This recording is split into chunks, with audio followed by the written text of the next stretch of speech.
Praise the lord. నా ప్రియ దేవుని జనాంగమా, బాగున్నారా? మీ అందరికీ ప్రభువైన యేసుక్రీస్తు వారి నామమున శుభాభివందనాలు తెలియపరుస్తున్నాం. మా యూట్యూబ్ ఛానల్ని మీరు చక్కగా వీక్షిస్తున్నందుకు మేమెంతగానో సంతోషిస్తూ ఉన్నాం. ప్రభు దయచేసినటువంటి ఈ కార్యక్రమాన్ని బట్టి ప్రభువుని స్తుతిస్తూ ఉన్నాం.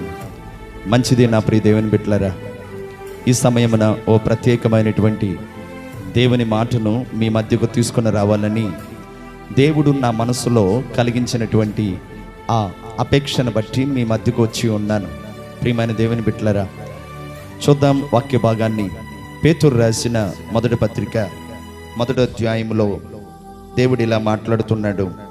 16వ వచనం, మిమ్మును పిలిచిన వాడు పరిశుద్ధుడై ఉన్న ప్రకారం మీరును సమస్త ప్రవర్తన యందు పరిశుద్ధులయ్యుండుడి. మిమ్మును పిలిచిన వాడు పరిశుద్ధుడై ఉన్న ప్రకారం మీరును సమస్త ప్రవర్తన యందు పరిశుద్ధులయ్యుండుడి. ప్రియమైన దేవుని బిడ్డలారా, మనల్ని పిలిచిన దేవుడు పరిశుద్ధుడు. ఆయన అతి పరిశుద్ధుడు, ఆయన అతి శ్రేష్ఠుడు, ఆయన 10,000లో కూడా గుర్తించుదగిన అతి సుందరుడు. నా ప్రియ దేవుని బిడ్డలారా, ఆయన మనల్ని పిలుస్తున్నాడు. అతి పరిశుద్ధుడైన దేవుడు, అతి సుందరుడైన దేవుడు, అతి శ్రేష్ఠుడైన దేవుడు ప్రపంచంలో ఉన్న ప్రతి మానవుణ్ణి చూచి పిలుస్తున్నాడు. ఏమని పిలుస్తున్నాడు అన్నది మనం ఆలోచిస్తే, ప్రపంచంలో ఉన్న ప్రతి మనుషులను పిలిచాడు ఆయన. ఆ మాటే, ప్రయాసపడే భారమోయుచున్న సమస్త జనులారా మీరు నా యొద్దకు రండి అని పిలిచాడు. ప్రయాసపడుతున్న భారము మోయిచున్న సమస్త జనులారా మీరు నా యొద్దకు రండి అని పిలిచాడు. ఆయన యొద్దకు వస్తే ఆయన ఏమిస్తానని చెప్పాడు? నేను మీకు విశ్రాంతినిచ్చేదను అంటున్నాడు. నా ప్రియ దేవుని బిడ్డలారా, ప్రయాసపడుతున్నాడు మానవుడు. ఈ లోకములో అనేక రకాల ప్రయాస, అనేక రకాల భారాలను మోసుకుంటూ ముందుకు సాగుతున్నాడు. విశ్రాంతి లేక, నెమ్మది లేక, సమాధానం లేక, విశ్రాంతి ఎక్కడ దొరికిద్దని, నెమ్మది ఎక్కడ దొరికిద్దని, సమాధానం ఎక్కడ దొరికిద్దని ప్రయాసపడుతున్నాడు. భారాన్ని మోస్తున్నాడు. అనేక రకాల భారాన్ని మోస్తూ నెమ్మది లేక, సంతోషం లేక జీవిస్తున్నటువంటి మానవ జనాంగానికి దేవుడే పిలుస్తూ, ఆయనే కోరుకుంటూ పలుకుతున్న అద్భుతమైన మాట, ప్రయాసపడే భారమోయుచున్న సమస్త జనులారా మీరు నా యొద్దకు రండి, నేను మీకు విశ్రాంతినిస్తాను.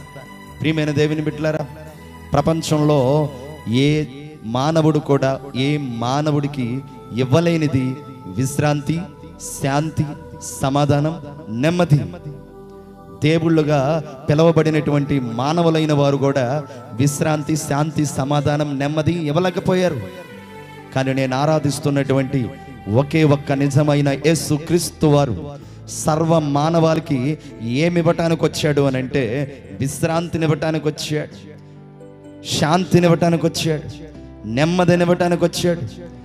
ఈ సాయంకాల సమయంలో నువ్వెక్కడుండి వాక్యం ఆలకిస్తున్నావో నా ప్రియ దేవుని బిడ్డ, నీతో నా దేవుడు చెప్తున్న మాట, విశ్రాంతి లేకుండా, శాంతి లేకుండా, సమాధానం లేకుండా, నెమ్మది లేకుండా గలిబిలుగా ఉన్న నీ బ్రతుకుతో నా దేవుడు చెప్తున్న మాట, ప్రయాసపడే భారమోయుచున్న సమస్త జనులారా నా యొద్దకు రండి అంటున్నాడు.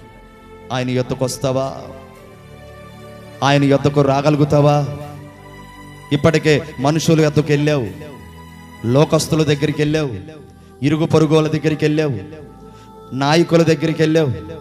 శాంతి నీకు దొరకల, నెమ్మది నీకు దొరకల, విశ్రాంతి నీకు దొరకల, సమాధానం నీకు దొరకల. నీ గుండెల్లో అనేకమైన ప్రశ్నలకు సమాధానం దొరక్క, నీ బ్రతుకులో నెమ్మదిని కోల్పోయి నెమ్మది కోసం వెతుకుతూ తిరుగుతున్న నీతో నా దేవుడు చెప్తున్న మాట, ఆయన యొద్దకు వస్తావా? నా ప్రియ దేవుని బిడ్డ, యేసు దగ్గరికి వస్తే యేసు నీకు నెమ్మదినిస్తాడు. యేసు దగ్గరికి వస్తే యేసు నీకు సమాధానం ఇస్తాడు. అలా ఇవ్వటమే కాదు, ఆయన ఏం చెప్తున్నాడు తెలుసా? మిమ్మును పిలిచిన వాడు పరిశుద్ధుడై ఉన్న ప్రకారము మీరును సమస్త ప్రవర్తనల యందు పరిశుద్ధత కలిగి ఉండండి. పిలిచిన దేవుడు పరిశుద్ధుడు, పిలిచిన దేవుడు అతి సుందరుడు, పిలిచిన దేవుడు శాంతి సమాధానం ఇస్తానంటున్నాడు. అయితే ఆ శాంతి, ఆ సమాధానం, ఆ నెమ్మది మనం పొందుకోవాలంటే ఆయన యొద్దకు వస్తే సరిపోదు, ఆయనలా బ్రతకాలి. ఆయనలా బ్రతకాలి. ఎలా బ్రతికాడు ఆయన?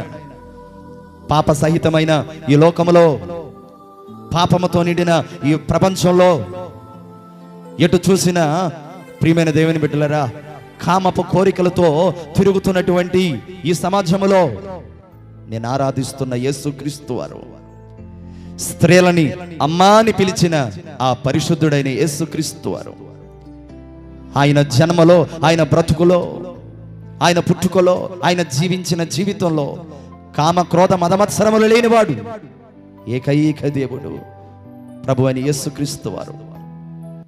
ఆయనలో పాపం అనేదే లేదు. ఎక్కడ చూచినా పాపం ఉంది, కానీ యేసులో పాపం లేదండి. యేసే చెప్పాడు, నాలో పాపం ఉన్నదని మీలో ఎవరైనా నిరూపించగలరా అని ప్రపంచాన్ని సవాల్ చేసిన ఏకైక దేవుడు యేసుక్రీస్తు వారు. ఆయనలో పాపం లేదు. మనమందరం పాపులమే.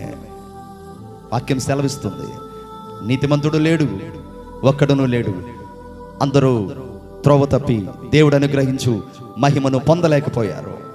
మనం పాపులం, మనం అవినీతిమంతులం, మనం అతిక్రమములతో నిండిన వారం, మనము దేవునికి దూరమైన వాళ్ళం. ఆ పాపం మనల్ని శాంతిని దూరం చేసింది. ఆ ఆదాము అవ్వ ద్వారా ఏర్పడిన పాపం మనకు నెమ్మదిని దూరం చేసింది.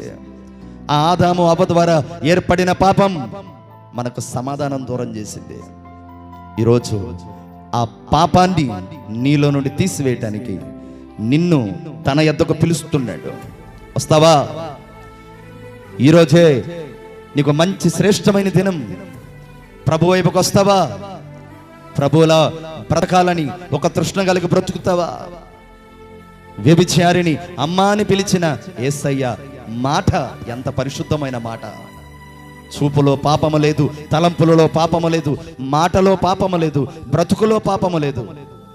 ఆయన అంటున్నాడు, నేను ఎలా పరిశుద్ధంగా బ్రతికనో మీరు కూడా అలా బ్రతికితే మీకు కావాల్సింది నేను మీకు ఇస్తానంటున్నాడు. My dear brothers, my dear sisters, my dear spiritual friends, ఈ సాయంకాల సమయమున దేవుడు మీతో మాట్లాడుతున్న అద్భుతమైన మాట, శాంతి కావాలా, నెమ్మది కావాలా, సమాధానం కావాలా? యేసు దగ్గరికి రా. యేసులా బ్రతుకు, యేసులా జీవించు. యేసు ఎలా పరిశుద్ధంగా బ్రతికాడో నీవు కూడా పరిశుద్ధంగా బ్రతికి చూపించి ఈ లోకానికి నీలో ఉన్న శాంతి, ప్రపంచానికి శాంతి కలిగించునుగాక.